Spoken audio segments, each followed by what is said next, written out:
जंग मरण जी कंहिं बि कोशिश के यकीनी फ़ैसिलाए जो जवाब ॾिनो वेंदो। पाकिस्तान जे हथियारबंद फ़ौज मुल्की दिफ़ा लाइ पंहिंजी अवाम सां गॾु बीठल आहे। भारतीय क़दम आलमी कानून जी भञकड़ी आहिनि। भारत पाकिस्तान जा कानूनी ऐं बुनियादी आबी हक़ खसणु चाहे थो।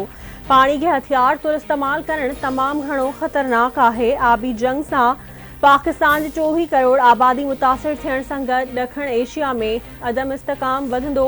Army chief general Asim Munir जो कोर कमांडर्स कॉन्फ्रेंस खे ख़िताब। ISPR मूजिब फोरम पारां मुल्की ख़ुदमुख्तियारी ऐं इलाक़ाई सालमियत खे बरक़रार रखण जे अज़्म जो वर्जाउ। पाक भारत छिकताण ऐं इलाक़ाई सलामती समेत हिते जी मौजूदा सूरत हाल जो जाइज़ो वरितो वेंदो। फोरम पारां भारत तरफ़ां सियासी ऐं फ़ौजी मक़सदनि लाइ हथ ठोके बहरान ते बि ॻणती जो इज़हार। आर्मी चीफ तरफ़ां समूरनि मुहाज़न ते चौकस रहण ऐं फ़ाल तयारियुनि जी अहमियत ते ज़ोर। पाकिस्तान भारत तरफ़ां सिंतास मुआहिदे जी मुअत्तली ते बाक़ाइदा सफ़ारती सतह ज़रिए नोटिस माण्हुनि जो फ़ैसिलो करे वरितो। इंडस वाटर कमीशन जे ज़रियनि मूजिब सिंतास मुआहिदे जी मुअत्तलीअ ते क़ानूनी ऐं आइनी मुशावरत बाद परॾेही वज़ारत, पाणी वसीलनि वारी वज़ारत ऐं कानून वारी वज़ारत शुरूआती होमवर्क करे छॾियो आहे। नोटिस में मुआहिदे जी मुअत्तली जा कारण तलब कया वेंदा। सिंतास मुआहिदे जी मुअत्तलीअ ख़िलाफ़ आलमी फोरम्स ते भरपूर एहतजाज रिकॉर्ड करण ते बि गौर कयो पियो वञे। पाकिस्तानी भारत में जारी छिकताण जे ख़ात्मे लाइ सलामती काउंसिल जो इजलास घुराए सघिजे थो। UN सिक्योरिटी काउंसिल जे सदर जो बयान तिन से वड़ा है त इजलास ॿिन्ही मुल्कनि विच में छिकताण ख़त्म करण में मददगार साबित थी सघे थो। वाघा बॉर्डर पाकिस्तानी शहरनि जे वापसीअ लाइ खुलियल आहे। परॾेही खाते जी भारतीय मीडिया रिपोर्ट्स जी तरदीद। परॾेही तर्जुमान जो चवण त पाकिस्तानी शहरनि जूं वीज़ाऊं रद्द करण जो भारती फ़ैसिलो संगीन इंसानी चैलेंजिस पैदा करे रहियो आहे।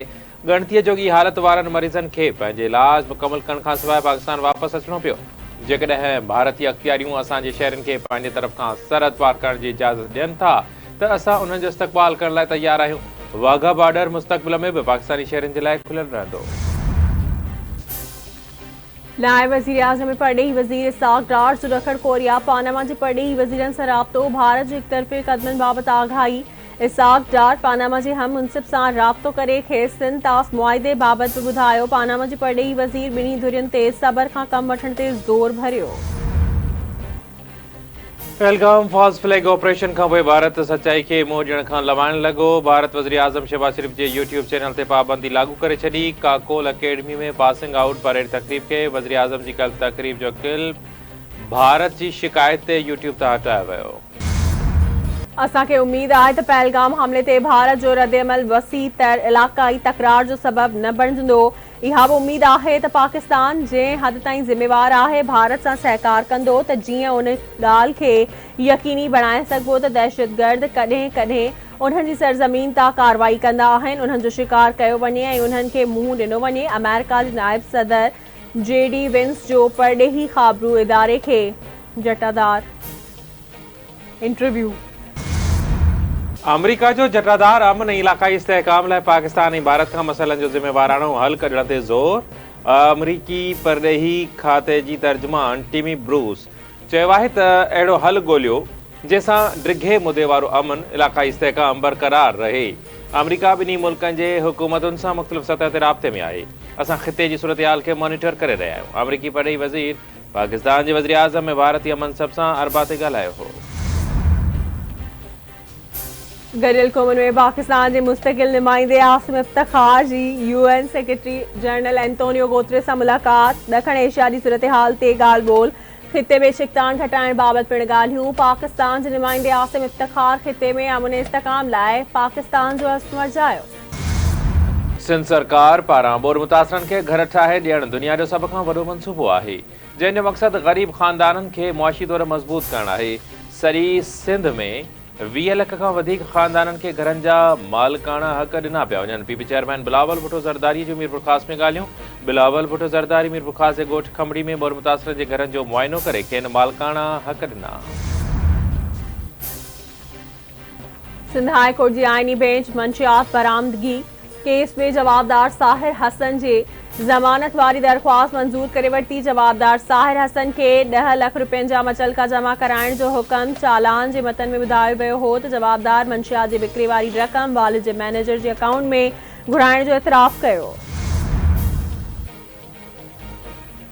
सिंध हुकूमत कराची, हैदराबाद, सखर ऐं लाड़काने में यूथ सिटीज़न जर्नलिज्म प्रोग्राम ऐं यूथ एमर्जिंग स्टार प्रोग्राम शुरू करण जो फ़ैसिलो करे वरितो।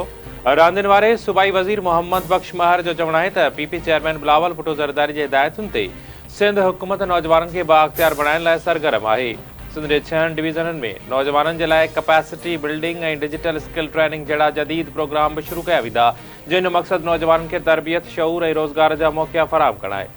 यूथ सिटीज़न जर्नलिज्म प्रोग्राम तहत नौजवान सहाफ़ियुनि खे तरबियत ॾिनी वेंदी त जीअं उहे पंहिंजे इलाइक़नि जा मसइला, वाक़िया ऐं हकारी कहाणियूं सुठे अंदाज़ में दुनिया आॾो पेश करे सघनि। हुकूमत पारां मुआशी सुधारनि सां महांगाई ऐं करंट अकाउंट खसारे ते कंट्रोल कयो वियो।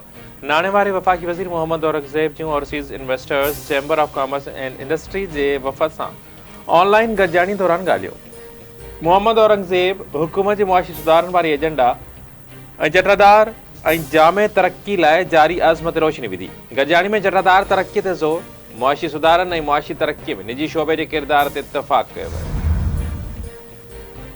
ऐं ओलह हवाउनि जे सिस्टम तहत अॼु खां सिंध में कुझु हंधनि ते बरसात जो इम्कान। कराची डिवीज़न में तेज़ हवाऊं घुली सघनि थियूं। मौसमियात खाते मूजिबि हैदराबाद, मटियारी, सखर, थरपारकर ऐं ॿियनि इलाइक़नि में गजगोड़ सां हल्की बरसात जो इम्कान आहे। ईंदड़ हफ़्ते सिंध में वधीक बरसातूं पइजी सघनि थियूं। कराचीअ में इहो सिस्टम किथे किथे बरसात वसाए सघे थो।